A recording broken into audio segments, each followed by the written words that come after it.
నమస్కారం TCN news కి స్వాగతం ముందుగా ముఖ్యాంశాలు ఆంధ్రప్రదేశ్ ముఖ్యమంత్రి నారా చంద్రబాబు నాయుడు కృషితో తగ్గిన జీఎస్టీ స్లాబ్లు సోమవారం నుంచి ప్రయోజనం పొందనున్న ప్రజలు తనకు ప్రెస్ మీట్ లో స్పష్టం చేసిన ఎమ్మెల్యే ఆర్మిల్లి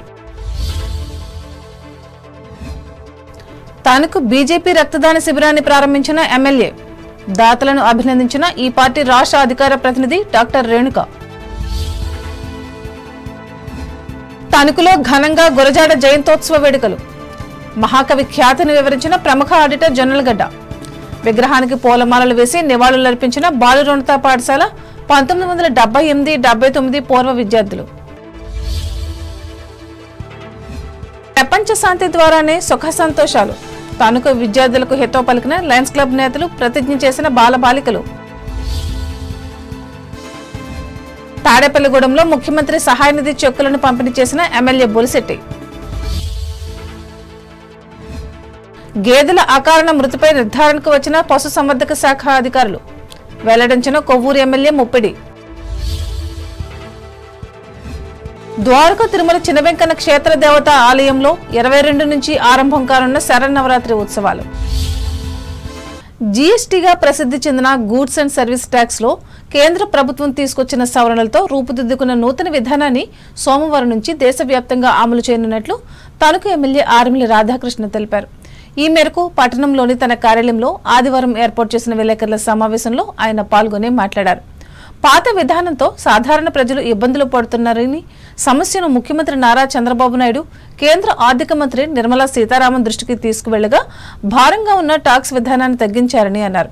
2024లో అధికారం చేపట్టిన తర్వాత మన 79వ స్వతంత్ర దినోత్సవ వేడుకలు ఆగస్టు 15న ఢిల్లీ ఎర్రకోట వేదికగా జీఎస్టీ 2.0ని ఇంప్లిమెంట్ చేస్తామని ప్రకటించి ప్రధానమంత్రి మోడీ గారు చేసినటువంటి ప్రకటన మనకి రేపటి నుంచి అమల్లోకి రాబోతుంది. అదేవిధంగా జీఎస్టీ 2.0 ఈ రోజు అమల్లోకి తీసుకురావడానికి కృషి చేసి మన కేంద్ర ఆర్థిక శాఖ మంత్రులు శ్రీమతి నిర్మలా సీతారామన్ గారికి ప్రత్యేకమైనటువంటి అభినందనలు తెలియజేసుకున్నాం. ఈ దేశంలో ఈ జీఎస్టీ 2.0ని స్వాగతించి అమలు చేయాలని గట్టిగా సమర్థించినటువంటి నాయకులు చంద్రబాబు నాయుడు గారు, ఆంధ్రప్రదేశ్ ప్రభుత్వాన్ని ఈ సందర్భంగా తెలియజేసుకుంటున్నాం. దీనివల్ల ఈ జీఎస్టీ పన్నుల విధానం వల్ల ప్రజలందరికీ కూడా ప్రత్యక్షంగా లాభం చేకూరుతుంది.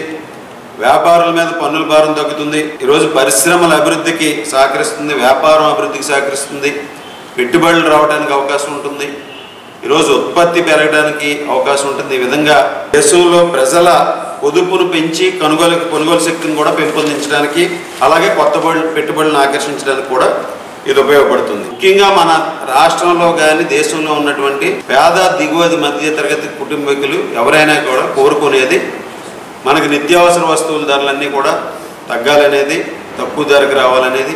ముఖ్యంగా ఇది ఒక చారిత్రాత్మకమైనటువంటి మార్పు, ప్రజల జీవితాల్లో అనేక మార్పులు తీసుకొచ్చేటటువంటి ఈరోజు సంస్కరణలు. ఈ సంస్కరణని జీఎస్టీ ద్వారా ఏ విధంగా ప్రతి కుటుంబం కూడా లబ్ధి పొందుతుందో 5,000 రూపాయల నుంచి 15,000 రూపాయల వరకు ఒక నెలలో లబ్ధి పొందేటటువంటి అవకాశం ఉంది.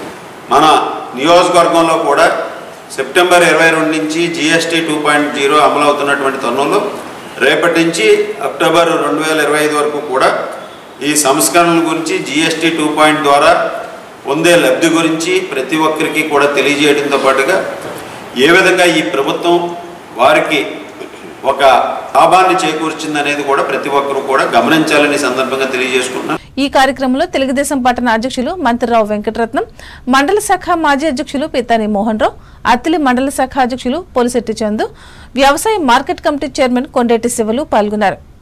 అంతకుముందు జరిగిన కార్యక్రమంలో ముఖ్యమంత్రి సహాయ నిధి కింద తణుకు రూరల్ కు చెందిన 53 మందికి 39 లక్షల రూపాయల చెక్కులను ఎమ్మెల్యే అందజేశారు. అనంతరం ఆయన మాట్లాడుతూ సొంత ఖర్చులతో వైద్యం చేయించుకుని ఆర్థికంగా ఇబ్బందులు పడకూడదనే భావనతో ముఖ్యమంత్రి ఈ నిధులను మంజూరు చేస్తున్నట్లు వివరించారు. ఈ కార్యక్రమంలో తెలుగుదేశం మండల శాఖ అధ్యక్షులు ఆత్మకూరి రామకృష్ణ, పట్టణ ఉపాధ్యక్షులు వంటెద్ది రాజా, వ్యవసాయ మార్కెట్ కమిటీ ఉపాధ్యక్షులు వల్లూరి రామ్మోహన్, మాజీ జెడ్పీటీసీ కట్టా సూర్యారావు, తేతల సొసైటీ అధ్యక్షులు మట్టా వెంకట్, నీటి సంఘం అధ్యక్షులు నల్లా భాస్కర్రావు, పార్టీ నియోజకవర్గ ప్రచార కమిటీ అధ్యక్షులు తాతపూడి మారుతీరావులు పాల్గొన్నారు.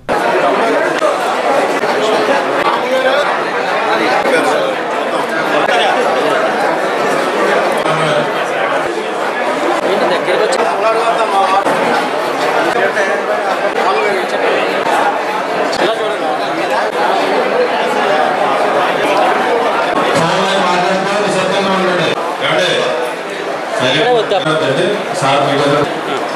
ఇదిలా ఉండగా సంగీత దర్శకత్వం వహించి 2 చిత్రాలు పాన్ ఇండియాలో ఘన విజయం సాధించి పెట్టిన సంగీత దర్శకులు గౌరహరి తణుకు ఎమ్మెల్యే ఆర్మిల రాధాకృష్ణను ఆదివారం మర్యాదపూర్వకంగా కలిశారు. ఈ సందర్భంగా ఆయనను శాల్వా కప్పి జ్ఞాపికలతో ఎమ్మెల్యే సత్కరించి అభినందించారు.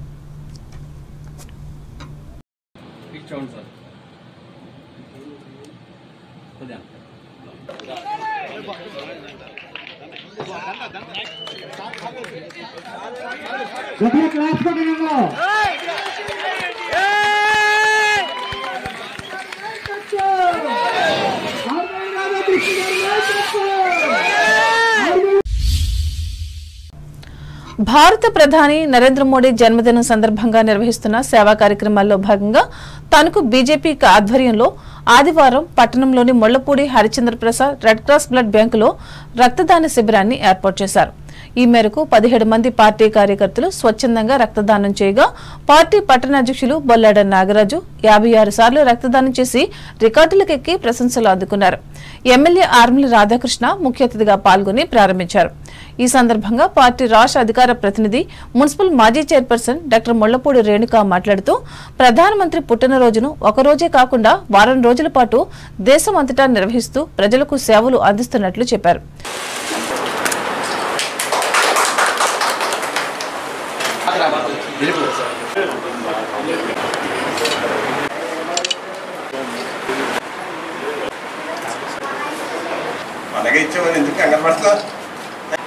భారతదేశ ప్రధాని నరేంద్ర మోడీ గారి 75వ పుట్టినరోజు సందర్భంగా ఈ రోజు దేశవ్యాప్తంగా కూడా 75,000 ఆరోగ్య కేంద్రాల్లో మొన్న 17వ తారీఖు నుంచి అక్టోబర్ 2వ తారీఖు వరకు ఆరోగ్య హెల్త్ క్యాంప్స్ కండక్ట్ చేయడమే కాకుండా హెల్త్ అవేర్నెస్ కానీ ప్రతి రాష్ట్రంలో మారుమూల ప్రతి మండలంలో కూడా ఈ యొక్క పథకాన్ని తీసుకువెళ్ళాలి అనేటువంటి ఉద్దేశంతో మొదలు పెట్టడం జరిగింది. ముళ్లపూడి హరిశ్చంద్ర ప్రసాద్ గారు ఈ యొక్క స్థలాన్ని ఇవ్వటం, బిల్డింగ్ని కట్టించడం, గతంలో మనం ట్రస్ట్ హాస్పిటల్ నుంచి ఈ యొక్క బ్లడ్ బ్యాంక్ కూడా చాలా చక్కగా రన్ అవుతూ ఉండేది. ఆ తర్వాత గత ప్రభుత్వం వచ్చిన తర్వాత దీన్ని ప్రభుత్వానికి హ్యాండ్ ఓవర్ చేయాలి అని చెప్పి మరి దీన్ని హ్యాండ్ ఓవర్ చేసుకుంటాం జరిగింది. ఇప్పటికి మన దగ్గర ఒక మంచి సంస్కృతి ఉంది. తణుకు పట్టణానికి అనేక మంది పారిశ్రామికవేత్తలు దాదాపు గత సంవత్సరంలో 60 లక్షల వరకు మనకు ఈ యొక్క బ్లడ్ బ్యాంక్కి డొనేషన్స్ రావటం జరిగింది. అయితే ఇవన్నీ కూడా ఇప్పుడు జిల్లా బ్లడ్ బ్యాంక్కి వెళ్ళిపోతున్నాయి. అక్కడి నుంచి మళ్ళీ కూడా మనం కలెక్టర్ గారి దృష్టికి తీసుకువెళ్ళి ఇక్కడ ఎయిర్ కండిషన్స్ కొన్ని పనిచేయటం లేదు, ఫ్రిడ్జ్లు కూడా ఒకటి పనిచేయట్లేదు, ఒక్కొక్కసారి ఒక్కొక్కటి ఆన్ అండ్ ఆఫ్ అది ఇబ్బంది కలుగుతూ ఉంది. అలా ఎప్పుడైనా జరిగినప్పుడు అందులో ఉన్నటువంటి ఆ ఫ్రీజర్లో ఉన్నటువంటి బ్లడ్ అంతా కూడా వేస్ట్ అయ్యేటువంటి పరిస్థితి. కలెక్టర్ గారి దృష్టికి కూడా ఈ యొక్క విషయాన్ని తీసుకెళ్ళి దీనికి కావాల్సినటువంటి మెయింటెనెన్స్కి కావాల్సినటువంటి నిధులను కూడా వారిని మంజూరు చేయమని అడిగి మా తరఫున భారతీయ జనతా పార్టీ తరఫున త్వరలోనే కలెక్టర్ గారిని కలిసేటువంటి కార్యక్రమం కూడా చేస్తామని తెలియజేసుకుంటూ ఈ కార్యక్రమంలో జిల్లా అధ్యక్షులు ఆయనంపూడి శ్రీదేవి, ఉపాధ్యక్షులు కసిరెడ్డి మణిదీప్, పట్టణ ప్రధాన కార్యదర్శి రాసబత్తుల అనుకుమార్, యువ మోర్చా నాయకులు నూకల నాగేంద్ర, కిసాన్ మోర్చా అధ్యక్షులు పొలమాల వీరభద్రం, మండల శాఖ అధ్యక్షులు గంటా లక్ష్మిలు పాల్గొన్నారు.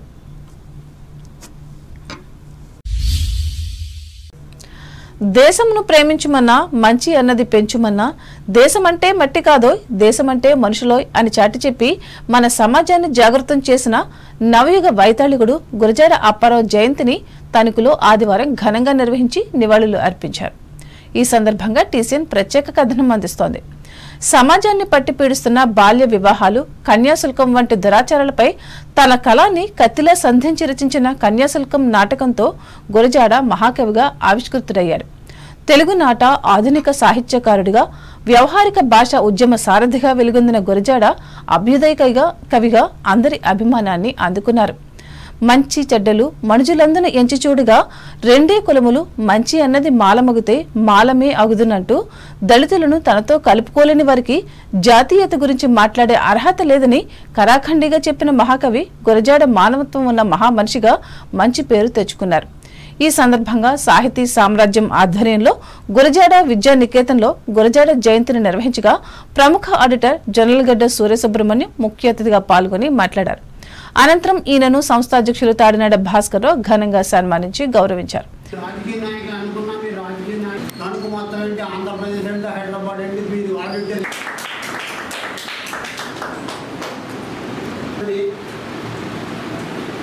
గురజాడ జయంతి కాకుండా సాక్రటీస్ సామాజిక సేవను ప్రారంభించింది కూడా ఇవ్వాలి.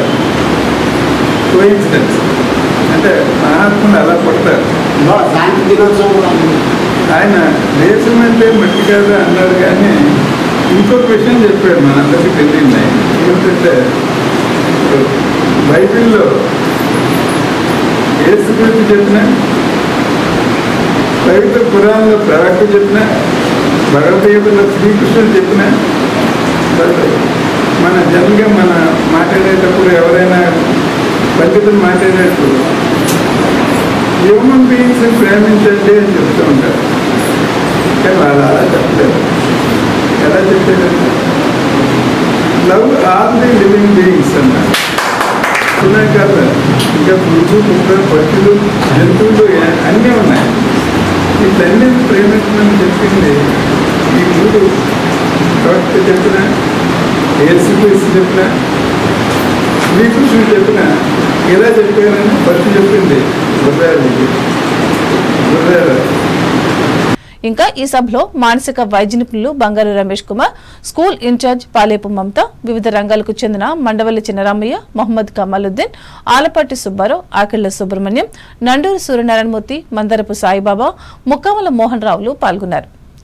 అలాగే తణుకు జిల్లా పరిషత్ బాలురోన్నత పాఠశాలలో 1978-79 విద్యా సంవత్సరంలో 10వ తరగతి చదివిన పూర్వ విద్యార్థులు ఈ జయంతిని హౌసింగ్ బోర్డు కాలనీలోని ఆయన విగ్రహం వద్ద ప్రత్యేకంగా నిర్వహించి గురజాడ చెప్పిన విధంగా దేశభక్తిని చాటుకున్నారు. ఇందులో భాగంగా ఈ బ్యాచ్ నాయకులు బలగం సత్యనారాయణ, వెండి శ్రీనులు విగ్రహానికి పూలమాలలు వేసి నివాళులు అర్పించారు. ఈ మేరకు వారు మాట్లాడుతూ జాతీయ స్థాయిలో ప్రాధాన్యత పొందిన గురజాడ జీవిత విశేషాలను, ఆయన రాసిన పుస్తకాలను నేటి తరం యువత చదివి విజ్ఞానవంతులు కావాలని అన్నారు. గురజాడ ఆశయాలను సాధించేందుకు అందరూ కృషి చేయాలని సూచించారు. ఈ కార్యక్రమంలో నిజాముద్దీన్, కరి శ్రీధర్ రెడ్డి, కొమ్మిరెడ్డి ప్రసాద్, పెనుమర్తి ప్రసాద్, ఆకుల శేషబాబు, వడ్లమూడి సత్యనారాయణ, శీలబోయిన అశోక్, మండా గంగయ్య, మారుతి రంగారావు, బండారు ప్రభాకర్, కొమ్ముల సోమేశ్వరరావు, భీమవరపు హరిచంద్ర ప్రసాద్లు పాల్గొని నివాళులు అర్పించారు.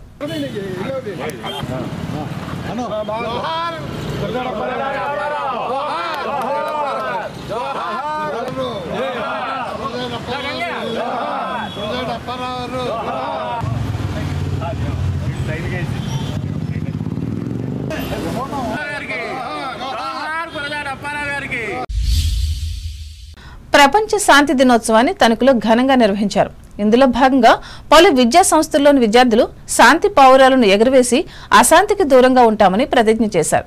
ఈ సందర్భంగా టీసీఎన్ ప్రత్యేక కథనం అందిస్తోంది. తెల్లటి పావురాలు ఎగురుతుంటే వాటిని తిలకించిన మనసు ఎంతో ప్రశాంతంగా ఉంటుంది. దీనికి కారణం పావురాలు శాంతికి ప్రతీకలు. శాంతి వ్యక్తికే కాదు, సమాజానికి, ప్రపంచానికి ఎంతో అవసరం. శాంతి లేని హృదయం అల్లకల్లోలం ఎలా అవుతుందో ప్రపంచంలో కూడా శాంతి, సామరస్యం, సహనం లుప్తమైన పక్షంలో మానవాళి మనుగడ దినదినగండంగా మారుతుంది. దీనిని గుర్తించిన ఐక్యరాజ్య సమితి ప్రతి ఏటా సెప్టెంబర్ 21వ తేదీన అంతర్జాతీయ శాంతి దినోత్సవాన్ని నిర్వహించాలని ప్రపంచ ప్రజలకు పిలుపునిచ్చింది. ఈ మేరకు మొదటిసారిగా 1982 సెప్టెంబర్ 21న శాంతి దినోత్సవాన్ని అన్ని దేశాల ప్రజలు ఆచరించి కొనసాగిస్తున్నారు. ఈ సందర్భంగా తణుకు లయన్స్ క్లబ్ ఆధ్వర్యంలో సర్జాపురానికి చెందిన రాజీవ్ గాంధీ మున్సిపల్ హైస్కూల్లో ప్రపంచ శాంతి దినోత్సవాన్ని ఏర్పాటు చేసి శాంతి వల్ల కలిగే ప్రయోజనాలను వివరించారు.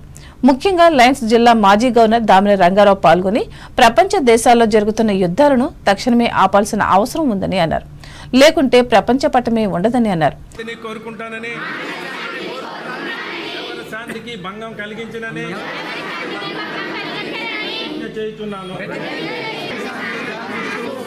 శాంతిగా ఉంటానని, అందరి శాంతికి సహకరిస్తానని, ఎవరి శాంతికి భంగం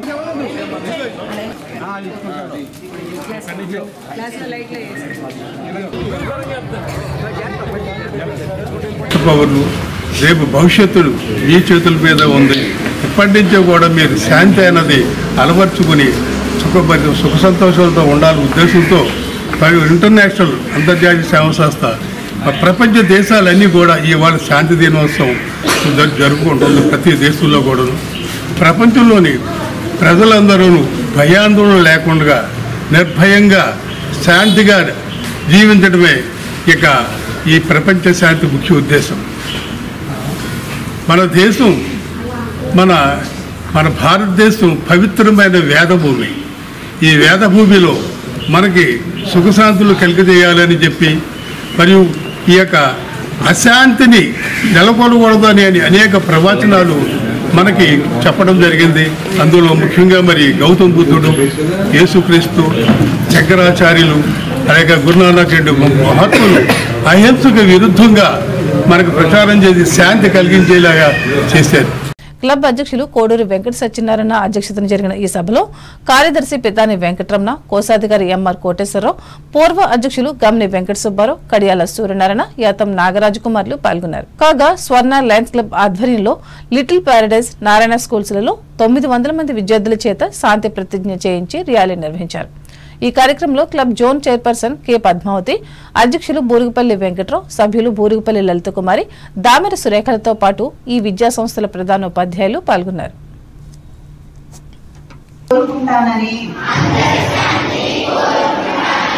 అందరూ శాంతికి సహకరిస్తానని, ఎవరి శాంతికి భంగం కలిగించనని ప్రతిజ్ఞ చేయుచున్నాను. ఓం శాంతి శాంతి శాంతి. ఓం శాంతి ఓం శాంతి శాంతి శాంతి. ఓం శాంతి శాంతి శాంతి శాంతి శాంతి.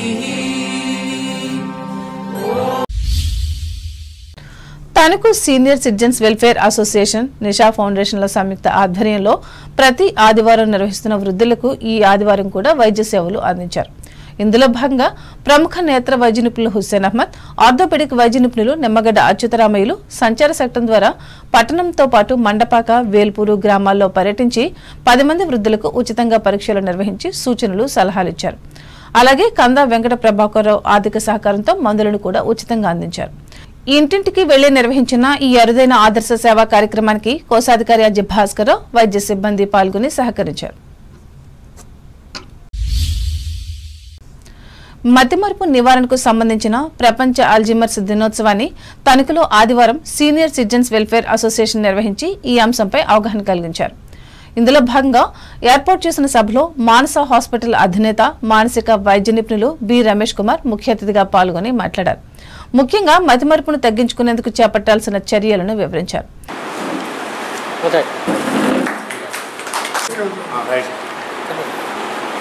ఆల్జీమర్స్ డే అనేది 1994 నుంచి అన్ని దేశాల్లో కూడా ఈరోజు ఈ అవగాహన దినాన్ని మనం జరుపుకుంటున్నాం. ఆల్జీమర్స్ అనే ఒక జర్మన్ శాస్త్రవేత్త తను 1901లో ఒక మహిళలో ఈ లక్షణాలు గుర్తించి ప్రపంచానికి తెలియజేయడం జరిగింది. సగటు జీవిత కాలపు పెరగడం అంటే ఇదివరకు 42 ఉండేది, ఇప్పుడు దాదాపు 72 వచ్చేటప్పటికి వయసు పెరిగిన రీత్యా ఈ ఆల్జీమర్స్ డే అనేది కూడా, ఆల్జీమర్స్ డిసీజ్ కూడా పెరగడం జరుగుతుంది. దీని పట్ల అవగాహన కల్పించుకొని తొలి దశలోనే దీన్ని గుర్తించినట్లయితే దీన్ని నివారించడానికి ఆల్జీమర్స్ డే ఇంటర్నేషనల్ ఈ పిలుపు ఇచ్చింది. ఈనాటి నినాదం వచ్చేసి ఆల్జీమర్స్ గురించి అడగండి, డిమెన్షియా గురించి అడగండి. అంటే దీని ప్రత్యేక ఉద్దేశం మనం ఏదైనా ఒక డిసీజ్ గురించి నిశ్శబ్దంగా అలానే ఉండిపోతే దాని పట్ల అవగాహన లేకుండా దాని పట్ల మనం ఏమీ చేయలేని పరిస్థితిలో ఉండి ఎక్కువ మంది రోగులు దాని బారిన పడతారు. కాబట్టి మీరు నిశ్శబ్దాన్ని ఛేదించండి, దాని గురించి తెలుసుకోండి, ఆ అవగాహన పెంచుకొని తోటి మిత్రులకి మీకు ఒకవేళ జబ్బు ఉన్నట్టయితే దాన్ని త్వరగా నయం చేసుకోవడానికి ప్రయత్నించండి అని చెప్పి అవగాహన దినాన్ని మనం ప్రతి సంవత్సరం జరుపుకుంటున్నాం. డిమెన్షియాలో 2 రకాలు ఉన్నాయి. ఎక్కువగా 70% డిమెన్షియాలు వచ్చేసి ఆల్జీమర్స్ టైప్ ఉంటుంది. మిగతా 30% మనకి వాస్కులర్ డిమెన్షియాస్ అంటాం. మనకి ఇప్పుడు ఎక్కువగా ప్రబలి మనల్ని కలవరపెడుతున్నది వచ్చేసి ఆల్జీమర్స్ డిసీజ్ అవుతుంది. సంస్థ అధ్యక్షులు అల్లూరి కరుణాకర్ చౌదరి అధ్యక్షతన జరిగిన ఈ సమావేశంలో డాక్టర్ సుంకవల్లి రామకృష్ణ, కార్యదర్శి మొహమ్మద్ స్వాలిహా, కోశాధికారి అజయ్ భాస్కర్, సభ్యులు అక్కిన బాపినీడు, అక్కిన కాశీ విశ్వనాథం, పాతూరి శివనారాయణ, పి సూర్యనారాయణలు పాల్గొన్నారు. ఇప్పుడు ప్రకటనలు.